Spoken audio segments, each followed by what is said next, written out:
একটা মধ্যবিত্ত পরিবারের ছেলে আমি। ছোটবেলায় অনেক কিছু চাইতাম, নতুন জামা, দামি মোবাইল, বন্ধুদের মতো শখের জিনিস। কিন্তু সব ইচ্ছা পূরণ হতো না। তখন বুঝতাম না, শুধু অভিমান করতাম। একদিন রাতে দেখলাম বাবা কাজ থেকে ফিরেছে।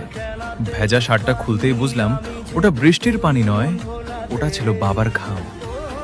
সেদিন প্রথম বুঝেছিলাম, বাবার টাকা না থাকলে জীবনের প্রতিটা স্বপ্নের দাম নিজের ঘাম দিয়ে দিতে হয়। মধ্যবিত্ত পরিবারের ছেলেমেয়েরা জানে, ইচ্ছা থাকলেই সবকিছু পাওয়া যায় না। কিছু স্বপ্ন টাকার অভাবে নীরবেই হারিয়ে যায়। আর একটা কথা, সূর্যের তাপ আর বাবার রাগ সহ্য করতে শেখো।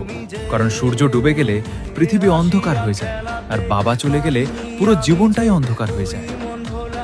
আজ যদি কেউ আমাকে জিজ্ঞেস করে, তোমার বাবাকে নিয়ে এত তো গর্ব কেন, আমি বুক ফুলিয়ে বলবো, আমার বাবা পা থেকে মাথা পর্যন্ত একজন সৎ মানুষ, যার প্রতিটা উপার্জন হালাল, আর আমাকে বড় করার জন্য যার অজস্র ঘাম ঝরেছে।